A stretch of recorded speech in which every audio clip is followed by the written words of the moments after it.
هي واتساب. الساعة دلوقتي 3:10 تقريبا، يعني فاضل أقل من ساعة على أذان الفجر. لك أن تتخيل إن الجو دلوقتي حر جدا لدرجة إن أنا أصلا مش مستحمل أقعد في البيت. نزلت قعدت تقريبا 5 ساعات بره البيت عشان الجو، معرفش، الجو صعب جدا يعني. حتى ماشي في الشارع قاعد جنب ميه، فحاسس ان المفروض ان الجو يتراوى شويه، بس الجو لسه حر. النهارده الخميس او خلاص النهارده الجمعه، والنهارده يوم حافل طويل جدا يعني. ان شاء الله بحاول اظبط نومي، بحاول ارجع تاني لنظام ان انا اصحى بدري وانام بدري وهكذا، لان الفتره اللي فاتت مع اجازه العيد والحاجات دي الدنيا باظت خالص اكتر ما هي بايظه. تجمعات بقى العيله والاهل والكلام ده، حتى ما كنتش عارف اصور خالص، ما كنتش عارف حتى ارتب افكاري واشوف الحاجات اللي انا عايز اعملها. حاسس ان التلفزيون اللي بره ده عامل دوشه، فقفلت الباب.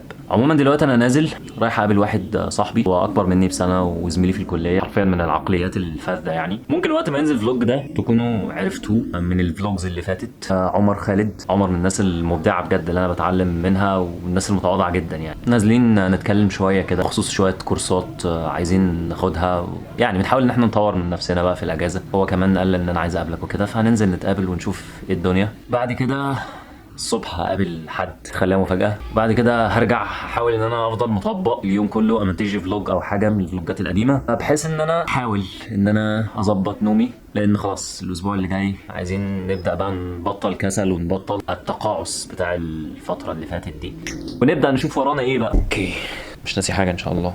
ما تبصيش عليا وتضحكي لو سمحت. اسرع واحد يلبس الكوتش في العالم. الكارديو بتاعي في اليوم، تخيل ان انا بطلع السلم ده مثلا 5-6 مرات في اليوم. اوكي، انا كنت متاكد ان انا ناسي حاجه. انا حاسس، عارف احساس لما انت تنسى حاجه وانت متاكد ان انت ناسي حاجه بس مش عارف ايه هي.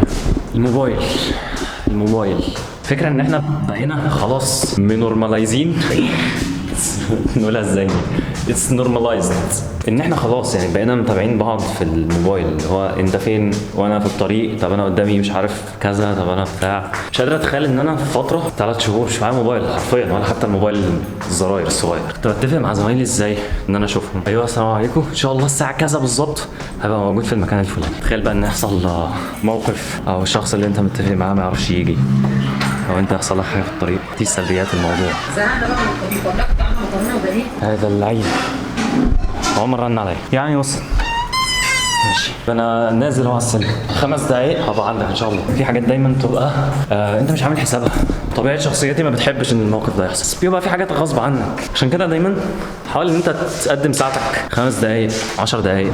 كنت بعمله زمان يعني قبل الساعه السمارت دي. بقى احلى فرصه نستغلها. 3 تقريبا، الساعه 3 وتلت، صوت الدليفري ده هو ازعج الحاجات اللي ممكن تسمعها في حياتك، او صوت الناس اللي بتشغل اغاني يعني، او سواء دليفري عربيات موتوسيكلات ملهاش علاقه اصلا بشغلانه معينه. من الحاجات اللي نفسي جدا تتعدل في مصر قصه الازعاج عموما، عدم احترام خصوصيه او راحه الاخر، والمرور، عدم احترام الشوارع، او ثقافه المرور عندنا اصلا بايظه، والزباله اللي في الشارع من اكتر الحاجات يعني اللي انا ناقم عليها بشده. ابراهيم الاصفر، الراجل اللي ورا ده معرفش باين ولا مش باين. المهم ان كان في راجل من شويه بيبص كده للكاميرا اللي انا ماسكها. كنت حاسس انا نفسي من الرياكشن حسيت ان انا ماسك قنبله. الناس قاعده جوه في المسجد مستنيه اذان الفجر. مين لسه بيعمل كده؟ ومين مننا كشباب بيعمل كده؟ الله المستعان. السلام عليكم. مبسوط ان انا خدت مناعه وتناحى التصوير. معدي من على القهوه كميه شباب كتير جدا ساعه اذان الفجر. هيقوموا يصلوا ولا لا؟ اكيد في منهم اللي هيقوم يصلي، بس نسبه قد ايه؟ مثلا 10%. المشكله ان الواحد كان كده. انت لو شاب كويس فانت مقصر، لان انت الناس دي اصحابك والناس دي من سنك. هصورك احلف بالله بس نخش. صح الراجل ده والله فعلا الراجل ده بتعلم منه. مش حقيقي والله العظيم، والله حقيقي انا اللي بتعلم منه والله. دايما في كل مهنه لازم يكون ليك شخص مرجع شخص بمثابه الاخ الكبير اللي هو بيوجهك، بيقول لك اعمل كذا ما تعملش كذا. الحاجات دي كلها فعلا يعني ده في اي مهنه والله، في اي حرفه انت ايا كان شغلك المفروض يكون عندك الشخص ده. بس والله انا بيك فان حازم، بس لسه ما وصلتش لا يا عم ليه يعني؟ لا كأن الكاميرا دي مش موجوده. انا ابتديت اتعامل معاها لانها مش موجوده. المونتاج مش صعب على فكره، بس بياخد وقت شويه. تصوير الصبح جامد. لسه الصبح صعب. ليه يا ابني؟ اي حاجه في الصبح بالنسبه لي صعبه. الجامعه الصبح بصراحه بحب الصبح جدا، بس ما بحبش اصحى الصبح. بس لو صحيت ومشيت خلاص يعني بسعى بقى، فاهم؟ جربت تمسك كاميرا في الشارع كده؟ بس يعني عادي، ما عنديش اي مشكله، او عندي مشكله فاهم. الثقه في النفس مش اللي هي. في يوم قلت ايه، حسيت بقى خلاص ان انا ابتديت امسك الكاميرا وامشي في الشارع، ومسكت الكاميرا وخلاص في الجامعه وبتاع، والناس بتبص بس عادي يعني تمام.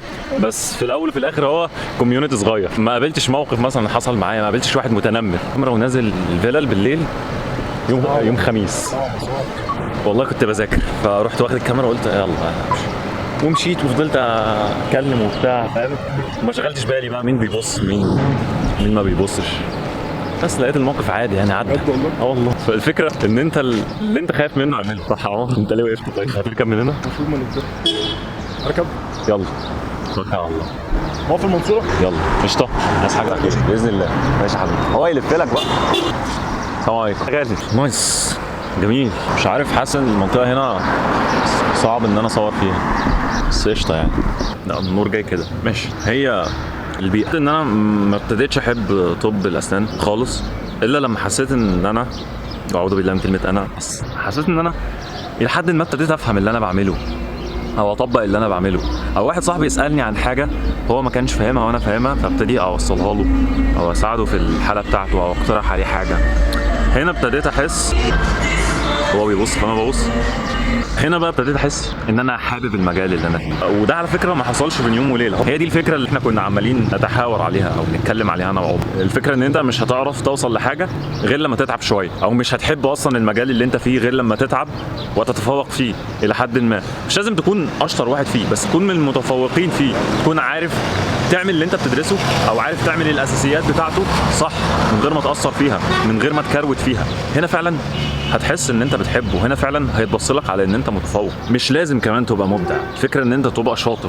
في فرق بين الابداع وبين الشطاره، بس حتى لو انت شاطر هتحب اللي انت بتعمله جدا. بحب المجال وكرهه كله بسبب ان انا حاسس ان اعداد الخريجين زادت، وان العيادات كترت، وان انا حاسس ان انا مش كواليفايد كفايه، ولسه المفروض اخد كورسز، ولسه المفروض اعمل واسوي حاجات كتير جدا، واللي حواليك كلهم بيحبطوك، زمايلي كلهم بيحبطوني وعندهم نفس الهم وعندهم نفس بس لما قابلت الناس دي بتتكلم في حاجات تانية، الناس دي بتتكلم في حاجات بعيده، الناس دي بتطبق حاجات صعبه وهم لسه اصلا في الكليه. الناس دي بتاخد الريسك، الناس دي بتغلط وبتفالير وما عندهاش مشكله خالص في ان هي تفالير في حاجه معينه على قد ما هي تمر بالتجربه. لما بيعملوا الحاجات دي بيبداوا يحبوا المجال، بيبداوا يصبروا على الصعوبه اللي هم بيقابلوها، بيبداوا يتفوقوا، وبيبتدي اسمهم يلمع. عمر مثلا واحنا بنتكلم كان عمل حاله الفتره اللي فاتت، يمكن اسيب لكم صورها هنا لو حد مهتم بطب الاسنان عموما. عمل حاله وقال لي ان في ناس كتير دخلت وببلشها على الفيس وببلشها في الجروبس بتاعه طب الاسنان وكده.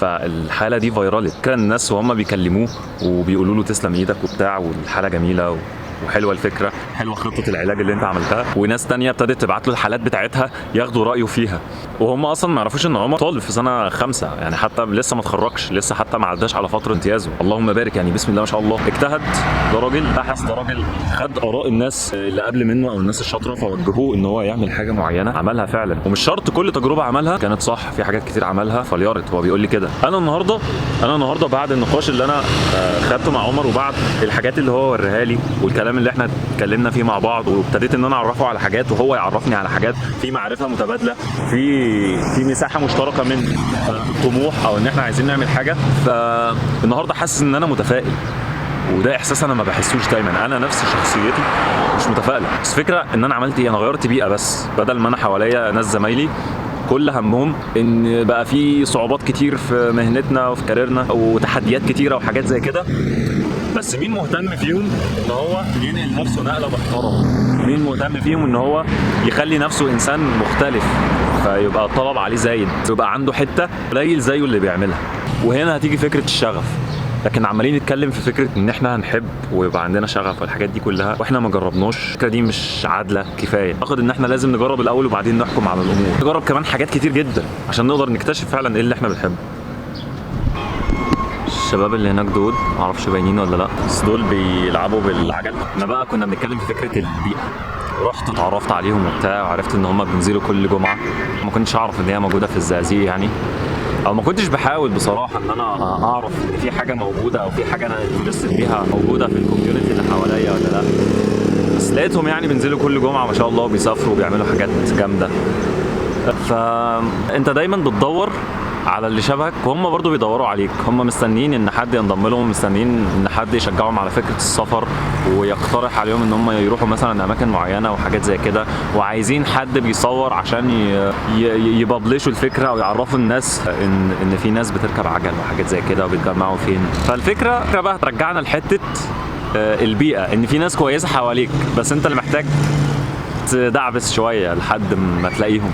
انت اللي محتاج تخرج بره القوقعه بتاعتك عشان تلاقيهم، سواء بقى في اي حاجه، سواء في شغل، سواء في رياضه، سواء في دين، كلهم موجودين.